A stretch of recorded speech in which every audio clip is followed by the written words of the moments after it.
पहला है what is your trading type. सबसे पहले आपको अपनी ट्रेडिंग टाइप डिसाइड करना पड़ेगा कि आप किस प्रकार के ट्रेडर हो।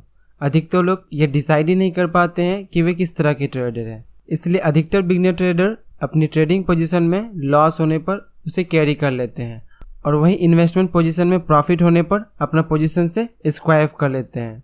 इसलिए ट्रेडिंग में सबसे पहले आपको अपनी ट्रेडिंग टाइप डिसाइड करना पड़ेगा कि आप किस प्रकार के ट्रेडर बन सकते हैं। मेजरली ट्रेडिंग 5 टाइप्स की होती है। पहला है स्कैल्पर्स। इस तरह के ट्रेडर बहुत छोटे टाइम फ्रेम में काम करते हैं, यानी मिनटों में पोजीशन में एंट्री और एग्जिट करते हैं, जो कि बहुत फास्ट प्रोसेस है। इस तरह की ट्रेडिंग स्किल ट्रेडर ही कर पाते हैं। दूसरा है डे ट्रेडर। इस तरह के ट्रेडर्स दिन भर के लिए ट्रेड लेते हैं और दिन के दौरान ही अपनी पोजीशन से स्क्वाइप कर लेते हैं, चाहे उसे प्रॉफिट हो या लॉस। इस तरह की ट्रेडिंग करने के लिए बहुत प्रैक्टिस की जरूरत पड़ती है। ये वही लोग करते हैं जो मार्केट में बहुत समय से काम करते आ रहे हैं। तीसरा है मोमेंटम ट्रेडर। इस तरह के ट्रेडर ट्रेडिंग में मोमेंटम को कैचअप करने की कोशिश करते हैं, यानी जैसे ही किसी स्टॉक में मोमेंटम दिखता है तो उस स्टॉक में एंट्री कर लेते हैं और वहीं मोमेंटम खत्म होने पर तुरंत एग्जिट कर लेते हैं। इस तरह की ट्रेडिंग वीकली और डेली बेसिस पे की जाती है। चौथा है स्विंग ट्रेडर। इस तरह के ट्रेडर वीकली और मंथली बेसिस पर काम करते हैं। जैसे ही किसी स्टॉक के चार्ट पैटर्न में ब्रेकआउट होता है तो इस तरह के ट्रेडर उस स्टॉक में अपना पोजीशन बना लेते हैं और उसे कुछ समय तक कैरी कर लेते हैं और जैसे ही कोई रिवर्सल के साइन मिलते हैं तुरंत अपने पोजीशन से एग्जिट कर लेते हैं। मार्केट में अधिकतर ट्रेडर इसी तरह की ट्रेडिंग करना पसंद करते हैं। पांचवा है पोजिशनल ट्रेडर।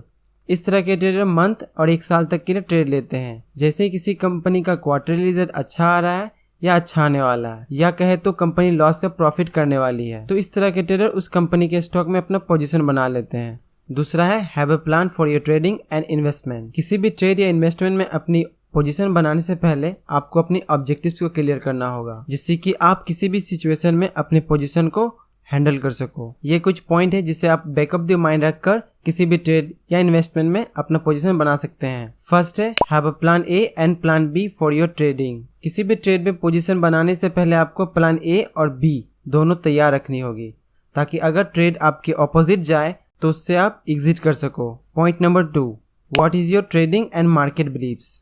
आपको मार्केट को लेकर अपना एक व्यू बनाना होगा ताकि आप मार्केट को एनालाइज कर ट्रेड ले सको। इसलिए एक कहावत है, you can not trade the market, you can only trade your beliefs about the market. यानी आप मार्केट को ट्रेड नहीं कर सकते हैं, आपका मार्केट को लेकर क्या बिलीव्स है उस पर ट्रेड लेते हैं। Point number 3, big picture of market. इसके बिना आप ट्रेड प्लान ही नहीं कर सकते हैं। इसमें आपको ओवरऑल मार्केट को समझना होता है कि इक्विटी मार्केट क्या कर रही है, कमोडिटी मार्केट में क्या चल रहा है और करेंसी मार्केट में किस तरह की उठापटक चल रही है, ताकि आप सभी चीजों को एनालाइज कर मार्केट में सटीक और ब्रॉडर व्यू बना सको। Point number 4, position sizing strategy. किसी भी ट्रेड को करने के लिए आपकी पोजीशन साइजिंग को ध्यान रखना होगा, यानी आप अपने ट्रेड में कितना लॉस कर सकते हैं। इस टॉपिक को हम आगे डिटेल में बात करेंगे। Point number 5, typical psychological challenges. क्योंकि ट्रेड में एंट्री करने के बाद मेंटली बहुत सारे साइकोलॉजिकल चैलेंजेस आते हैं, जैसे स्टॉक्स का न्यूज़ फ्लो, मार्केट की वोलेटिलिटी और ग्लोबल अनसर्टेनिटी। इसलिए नॉइस को कट कर अपने सिस्टम पर स्टिक रहना होगा, जिससे कि आप आउटर नॉइस से मेंटली डिस्टर्ब ना हो। तीसरा है अंडरस्टैंडिंग द बिग पिक्चर। सबसे पहले आपको एक ब्रॉडर व्यू बनाना होगा, जिससे आप मार्केट को अंडरस्टैंड कर सको। आपको वर्ल्ड के अलग अलग देशों के मार्केट्स और उन देशों में क्या उलटफेर हो रहा है उन चीजों को देखना पड़ेगा। जैसे इन्फ्लेशन किस तरह की है, मॉडरेट है या हाई इन्फ्लेशन है, क्या देश के सेंट्रल बैंक ब्याज दरों में बढ़ोतरी कर रहे हैं या ब्याज दरों में कटौती कर रही है। अलग अलग देशों के बॉन्ड मार्केट्स और करेंसी मार्केट में भी नजर रखनी होगी कि वहाँ किस तरह के बदलाव आ रहे हैं। और हाँ, मोस्ट इम्पोर्टेंट, सेंटिमेंट्स। आपको वर्ल्ड मार्केट और डोमेस्टिक मार्केट के सेंटिमेंट को रीड करना पड़ेगा, ताकि आप इन सभी चीज़ों को एनालाइज कर अपनी एक स्ट्रेटेजी बना सको, जिसके बेसिस पर आप ट्रेड ले सको। चौथा है डिजाइन अ ट्रेडिंग सिस्टम। किसी भी तरह के सिस्टम को बनाने से पहले आपको 3 वर्ड्स को समझना होगा। Who are you. हाँ, आपको सबसे पहले अपने आप को समझना पड़ेगा कि आप किस तरह के माइंडसेट से काम करते हैं, आपकी स्ट्रेंथ क्या है, वीकनेस क्या है। जब आप अपनी स्ट्रेंथ और वीकनेस जान जाते हैं, तब आपको यह जानना होगा कि आप किस प्रोसेस को फॉलो कर सकते हैं ट्रेड लेने के लिए, टेक्निकल या फंडामेंटल बेसिस पर। जब आप ये जान लेते हैं, तब आपको अपनी सिस्टम बनाने के लिए फोकस करना पड़ेगा, जो कि आपकी एजुकेशन और ट्रेनिंग पर डिपेंड करती है। पांचवा है पोजीशन साइजिंग स्ट्रेटेजी।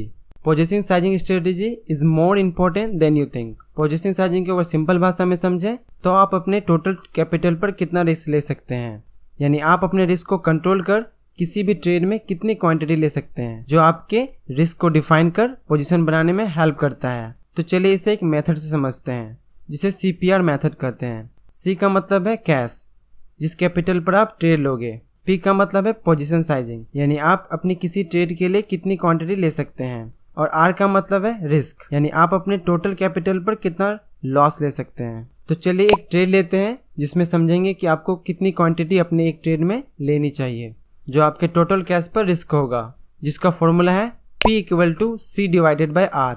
मान लीजिए आपका टोटल कैपिटल 1 लाख रुपए है, जिस पर आप टोटल 2% का लॉस ले सकते हैं, जो कि निकल कर आता है 2000 रुपए। अब अगर किसी शेयर की वैल्यू 100 रुपए है, जिस पर आप 20% का रिस्क ले सकते हैं, जो कि निकल कर आता है 20 रुपए। अब इसे अपने फॉर्मूला में फिट कर लेते हैं। आपका रिस्क है पर शेयर 20 रुपए और टोटल कैपिटल पर आप 2000 रुपए रिस्क ले सकते हैं। अब इसे आपस में डिवाइड कर लेते हैं, जो कि निकल कर आता है 100, जो बताता है कि आप अपने ट्रेड में 100 क्वांटिटी से ज़्यादा नहीं ले सकते हैं।